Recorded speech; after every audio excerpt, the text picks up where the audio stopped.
नमस्कार दोस्तों, कैसे हैं आप सभी। आई होप आप सभी बहुत बढ़िया होंगे और अपनी पढ़ाई बहुत अच्छे से कर रहे होंगे। गाइस, आज हम देखने वाले हैं 3 से 6 अक्टूबर का करंट अफेयर। सारे क्वेश्चंस कवर करेंगे, तो पूरा वीडियो ध्यान से देखिए, बने रहे वीडियो के अंत तक हमारे साथ। आइए चलिए स्टार्ट करते हैं, देखते हैं आज का पहला प्रश्न। अच्छा दोस्तों, ये जो वीडियो है या फिर करंट अफेयर का ये जो सेशन है, आप सभी के लिए मोस्ट इंपॉर्टेंट है। आप अगर किसी भी प्रतियोगी परीक्षा की तैयारी कर रहे हैं तो ये वीडियो आपके लिए मोस्ट इंपॉर्टेंट होने वाला है। तो पूरा वीडियो अंत तक देखिए, बने रहे वीडियो के लास्ट तक। और अगर अभी तक आपने चैनल को सब्सक्राइब नहीं किया है तो जल्दी से कर दें चैनल को सब्सक्राइब, साथ ही साथ कर दें बेल आइकन प्रेस, ताकि जो नया वीडियो है इसका नोटिफिकेशन आपको आसानी से मिल जाए। आइए स्टार्ट करते हैं, देखते हैं आज का पहला प्रश्न। प्रश्न पहला दिवस से संबंधित है। प्रश्न क्या है? विश्व पशु दिवस वर्ल्ड एनिमल डे किस दिन मनाया जाता है? तो विश्व पशु दिवस या फिर वर्ल्ड एनिमल डे हम मनाते हैं 4 अक्टूबर को। 4 अक्टूबर सही उत्तर हो जाएगा। अगला प्रश्न दिवस से संबंधित है। प्रश्न क्या है? विश्व शिक्षक दिवस वर्ल्ड टीचर्स डे किस दिन मनाते हैं? तो विश्व शिक्षक दिवस हम मनाते हैं 5 अक्टूबर को। ठीक है, ऑप्शन 5 अक्टूबर आपका सही हो जाएगा। 5 अक्टूबर को मनाते हैं वर्ल्ड टीचर्स डे। ठीक है, क्लियर है। याद रखना है, 4 अक्टूबर को पशु दिवस और 5 अक्टूबर को टीचर्स डे यानी कि शिक्षक दिवस। और ये जो करंट अफेयर हम पढ़ रहे हैं, ये करंट अफेयर हम पढ़ रहे हैं 3 से 6 अक्टूबर का। ठीक है, सारे क्वेश्चंस कवर करेंगे। आइए आगे बढ़ते हैं, नेक्स्ट प्रश्न देखते हैं। अगला प्रश्न है, गंगा नदी डॉल्फिन दिवस किस दिन मनाया जाता है? तो ये दिवस भी हम 5 अक्टूबर के दिन ही मनाते हैं। गंगा नदी जो है, गंगा नदी में पाई जाती है डॉल्फिन, और इसका जो दिवस है इसके संरक्षण को प्रमोट करने के लिए, संरक्षण के बारे में जागरूकता फैलाने के लिए दिवस मनाते हैं 5 अक्टूबर के दिन। ठीक है, अगला प्रश्न है, भारतीय वायुसेना दिवस किस दिन मनाते हैं? तो ये दिवस हम मनाते हैं 8 अक्टूबर को, भारतीय वायुसेना का दिवस। इंडियन एयरफोर्स डे 8 अक्टूबर को मनाया जाता है। ठीक है, क्लियर है। नेक्स्ट है, भारतीय जीवन बीमा निगम जो कि LIC के प्रबंध निदेशक के रूप में किसने कार्यभार संभाला है? तो ये BC पटनायक जी हैं, उन्होंने कार्यभार संभाला है LIC के प्रबंध निदेशक यानी कि MD के रूप में। ठीक है, तो अब LIC के यानी कि भारतीय जीवन बीमा निगम LIC लाइफ इंश्योरेंस कंपनी है। ठीक है, तो इसके जो प्रबंध निदेशक बन गए हैं, MD बन गए हैं BC पटनायक। ठीक है, नेक्स्ट है RBI क्या है? भारत का रिजर्व बैंक है, central reserve bank of India. RBI reserve bank of India, central bank है भारत का। ठीक है, केंद्रीय बैंक है भारत का। तो RBI ने bank of Baroda BOB bank of Baroda के पूर्व महाप्रबंधक को NBFC का प्रशासक नियुक्त किया है। तो NBFC के प्रशासक नियुक्त हुए हैं रजनीश शर्मा, और RBI ने इनको नियुक्त किया है। ठीक है, RBI भारत का सेंट्रल बैंक है और इसके अभी गवर्नर कौन हो जाएंगे? शक्तिकांत दास इसके गवर्नर हो जाएंगे, याद रखना है। अगला प्रश्न है, दालचीनी की संगठित खेती शुरू करने वाला पहला राज्य कौन बन गया है? तो ये बन गया है हिमाचल प्रदेश।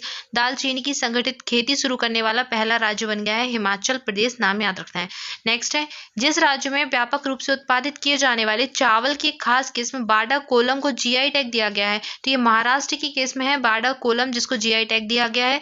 अच्छा, मैंने आपको पढ़ाया था कि व्हाइट अनियन है, सफेद प्याज है, उसको भी GI टैग मिला है। और किस राज्य के अंदर मिला है GI टैग? तो ये भी महाराष्ट्र के अंदर ही मिला है। ठीक है, तो व्हाइट अनियन यानी कि सफेद प्याज पूछ ले आपसे, सफेद प्याज जो होती है, तो इसको भी महाराष्ट्र के अंदर, महाराष्ट्र में एक जगह है अलीगढ़, महाराष्ट्र में अलीगढ़ नाम की एक जगह है, वहां पर इसको GI टैग प्राप्त है, मतलब GI टैग दिया गया है अभी हाल ही में। GI टैग होता क्या है? भौगोलिक संकेतक, जियोग्राफिकल इंडिकेटर। ठीक है, तो ये क्या होते हैं? भौगोलिक संकेतक दिए जाते हैं किसी उत्पाद को, अगर दिए जाते हैं तो उस उत्पाद का जो है क्वालिटी बढ़ जाती है, उस उत्पाद की उत्पादकता पर प्रभाव पड़ता है। ठीक है, और वैश्विक स्तर पर उसको नाम मिलता है।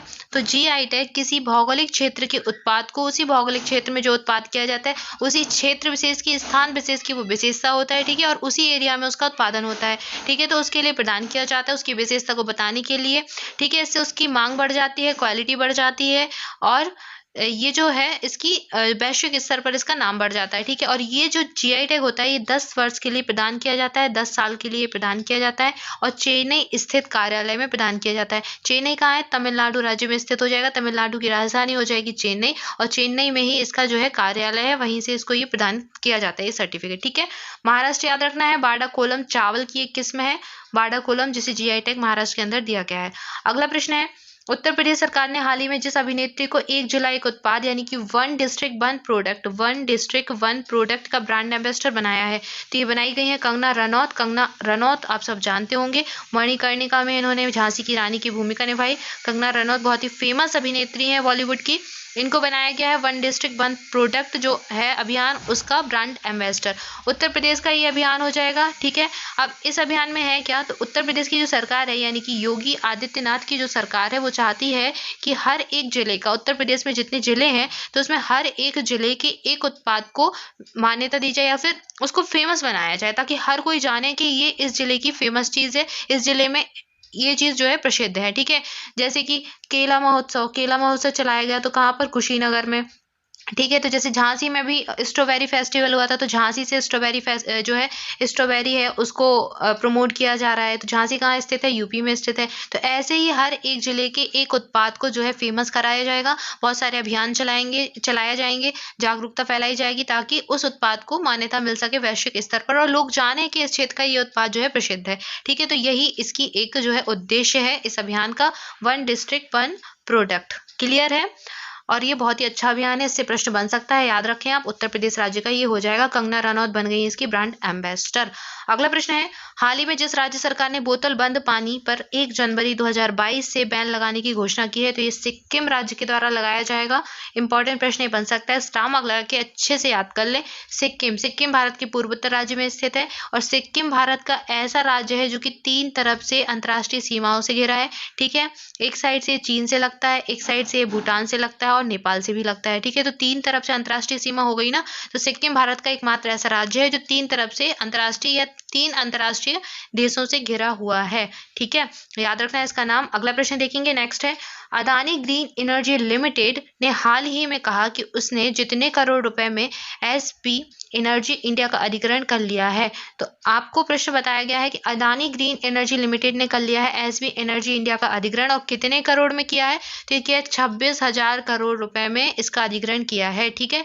याद रखना। अगला प्रश्न है, हाल ही में जिस मंत्रालय ने ड्रोन होते हैं ना, ड्रोन आधारित vaccine delivery model drone response and outreach and north जो है आई ड्रोन नाम से लॉन्च किया है। तो आई ड्रोन मॉडल जो है किस राज्य का है, किस मंत्रालय का है, तो ये जो है ये स्वास्थ्य और परिवार कल्याण मंत्रालय का है। अच्छा, ये किया किस लिए लॉन्च है, ये वैक्सीन की डिलीवरी के लिए लॉन्च किया गया। अब जो वैक्सीन है ड्रोन से भेजी जाएगी एक जगह से दूसरी जगह, तो किसका होगा, वैक्सीन स्वास्थ्य से रिलेटेड है, तो स्वास्थ्य और परिवार कल्याण मंत्रालय, ठीक है। अच्छा, स्वास्थ्य और परिवार कल्याण मंत्री कौन है भारत के, तो ये हो जाएंगे मनसुख मंडाविया है स्वास्थ्य और परिवार कल्याण मंत्री। कैसे याद रखेंगे, अगर देखो आपका स्वास्थ्य अच्छा होगा और आपका परिवार सुखी होगा तो आपका मन भी सुखी होगा, है ना। तो आपका मन सुख होगा कब, जब स्वास्थ्य आपका अच्छा हो, परिवार आपका अच्छा हो। तो मनसुख मंडाविया स्वास्थ्य और परिवार कल्याण मंत्री हो जाएंगे, ठीक है। याद रखना है, आई ड्रोन याद रखना है किस मंत्रालय का है, स्वास्थ्य और परिवार कल्याण मंत्रालय का है, ठीक है। क्लियर है। आगे बढ़े, अगला प्रश्न देखेंगे। नेक्स्ट है, केंद्र सरकार ने हाल ही में अगले 5 वर्षों में कुल 4,445 करोड़ रुपए के परिव्यय के साथ कितने mega integrated textile region and apparel PM Mitra park स्थापित करने को मंजूरी दी है। तो ये जो है ये 7 पार्क स्थापित किए जाएंगे। पीएम मित्र 7 पार्क होंगे अगले 5 वर्षों में। पीएम मित्र, ठीक है। प्रधानमंत्री मित्र का फुल फॉर्म क्या हो जाएगा, mega integrated textile region and apparel, ठीक है। तो इसका फुल फॉर्म हो जाएगा, ये पूछा जा सकता है, आप इसे नोट कर सकते हैं साइड से। और 7 पार्कों की स्थापना की जानी है केंद्र सरकार के द्वारा अगले 5 सालों में, ठीक है। क्लियर है। अगला प्रश्न देखेंगे, नेक्स्ट है, केंद्र सरकार ने मशहूर कॉमिक कैरेक्टर चाचा चौधरी को जिस मिशन का आधिकारिक शुभंकर घोषित किया है, तो ये बनाए गए हैं नमामि गंगे मिशन के शुभंकर। ये सेंट्रल गवर्नमेंट ने चाचा चौधरी को, ये एक मशहूर जो कॉमिक्स आती है ना बच्चों की, उनमें चाचा चौधरी का कैरेक्टर बहुत अधिक फेमस है और इनको अभी बनाया है शुभंकर नमामि गंगे मिशन के लिए, ठीक है। क्लियर है। अगला प्रश्न देखेंगे, नेक्स्ट है, राष्ट्रीय बाघ संरक्षण प्राधिकरण ने जिस राज्य सरकार के गुरु घासीदास राष्ट्रीय उद्यान और तमोर पिंगला वन्यजीव अभ्यारण्य के संयुक्त क्षेत्रों को एक नए टाइगर रिजर्व के तौर पर घोषित करने के प्रस्ताव को अपनी मंजूरी दे दी है। तो ये छत्तीसगढ़ राज्य में स्थित है। दोनों के नाम याद रखना है, अच्छे से रट लो।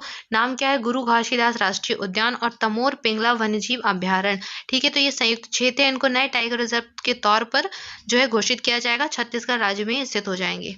अगला प्रश्न देखेंगे, नेक्स्ट है, हाल ही में साहित्य का नोबेल पुरस्कार किसे प्रदान किया गया, तो ये अब्दुल रजाक कुरनाह को प्रदान किया जाएगा। इनका नाम जो है अभी अनाउंस किया गया अब्दुल रजाक का। तो वर्ष 2021 का लिटरेचर का जो नोबेल हो जाएगा इनको प्रदान किया जाएगा, अब्दुल रजाक गुरनाह, याद रखना है।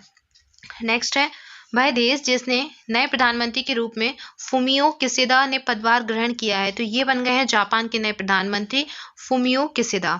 नेक्स्ट है अंतर्राष्ट्रीय वित्त निगम यानी कि IFC इंटरनेशनल फाइनेंस कमीशन ने हाल ही में जिसको भारत में अपना नया प्रमुख नियुक्त किया है, तो ये बनी है वेंडी वर्नर। वेंडी वर्नर बन गए हैं IFC के नए प्रमुख। अगला प्रश्न है वह देश जिसने पहली बार परमाणु पनडुब्बी से लॉन्च किए जाने वाली घातक जिरकॉन हाइपरसोनिक मिसाइल का सफल परीक्षण किया है, तो ये रूस के अंदर जो है सफल परीक्षण किया गया है। नेक्स्ट है जिस देश के प्रधानमंत्री अली अहमद ने 5 साल की दूसरे कार्यकाल के लिए शपथ ली है, तो अली अहमद बन गए हैं इथोपिया के दूसरे कार्यकाल के लिए प्रधानमंत्री फिर से। ठीक है, तो एक कार्यकाल इनका पूरा हो चुका, 5 साल के लिए फिर से प्रधानमंत्री चुने गए हैं। अली अहमद कहाँ के हो जाएंगे? इथोपिया के हो जाएंगे। अगला प्रश्न है भारत जिस देश ने 4 अक्टूबर 2021 को श्रीलंका के पूर्वी जिले अम्पारा में कॉम्बैट ट्रेनिंग स्कूल में 12 दिवसीय मेगा सैन्य अभ्यास शुरू किया, जो श्रीलंका के साथ किया गया भारत का मेगा सैन्य अभ्यास था, 4 अक्टूबर को आयोजित किया गया। अगला प्रश्न है T20 क्रिकेट में 400 छक्के मारने वाले भारत के पहले खिलाड़ी और दुनिया के 7वें बल्लेबाज कौन से बन गए हैं? तो ये रोहित शर्मा बन गए हैं। T20 क्रिकेट में 400 छक्के मारने वाले भारत के पहले खिलाड़ी हैं रोहित शर्मा। नेक्स्ट है विश्व चैंपियनशिप में रजत पदक जीतने वाली देश की पहली महिला पहलवान बन गई है, तो ये बन गई है अंशु मलिक। ठीक है, नेक्स्ट है भारतीय पुरुष टेबल टेनिस टीम ने 1 अक्टूबर 2021 को एशियाई टेबल टेनिस चैंपियनशिप में पदक जीता, तो ये कांस्य पदक जीता भारतीय पुरुष टेबल टेनिस की टीम ने। ठीक है, क्लियर है। अगला प्रश्न देखेंगे। नेक्स्ट है हिंदी एवं गुजराती की 300 फिल्में और रामायण में रावण का किरदार निभाने वाले जिस कलाकार का 82 वर्ष की उम्र में निधन हो गया, तो ये थे अरविंद त्रिवेदी जी, जिन्होंने रामायण में रावण का किरदार निभाया था। बहुत ही फेमस किरदार जो है निभाया था इन्होंने। आप सबने देखा होगा जो रामानंद सागर जी की रामायण आती थी, अभी लॉकडाउन के टाइम पर भी चलाई गई थी, DD दूरदर्शन में आती थी पहले। ठीक है, तो लॉकडाउन के टाइम भी चलाया गया, बहुत लोगों ने फिर से देखी होगी। तो इसमें रावण का जो किरदार निभाया था अरविंद त्रिवेदी जी ने, इनका भी हाल ही में हो गया है निधन। अगला प्रश्न है तारक मेहता का उल्टा चश्मा के जिस प्रसिद्ध कलाकार का 77 वर्ष की उम्र में निधन हो गया, तो ये थे घनश्याम नायक, जो कि नट्टू काका के नाम से फेमस थे कलाकार। इस शो के अंदर तारक मेहता का उल्टा चश्मा बहुत ही फेमस शो है। ठीक है, तो याद रखना इनका नाम नट्टू काका, हाल ही में इनका निधन हो गया, घनश्याम नायक, नायक नट्टू। ठीक है, याद रखिए। सो गाइस ये था आज का करंट अफेयर, हमने सारे क्वेश्चंस कवर कर लिए। आज के लिए आपका प्रश्न है हाल ही में किसने भारतीय नौसेना के सहयोग से नाव ई-कैश कार्ड लॉन्च किया है? ऑप्शन है आपके SBI, RBI, एक्सिस या फिर HDFC बैंक। तो किसने किया है इसका सही उत्तर आप सभी कीजिए, जल्दी से सही आंसर कमेंट बॉक्स में कर दीजिए। एंड दोस्तों आंसर जरूर करें, क्योंकि आप जो भी चीज लिखते हो वो आपको अच्छे से याद हो जाती है और वो प्रश्न आपका कभी गलत नहीं होगा। And thank you for watching this video. आज के लिए इतना ही, मिलते हैं नेक्स्ट वीडियो में। Thank you so much.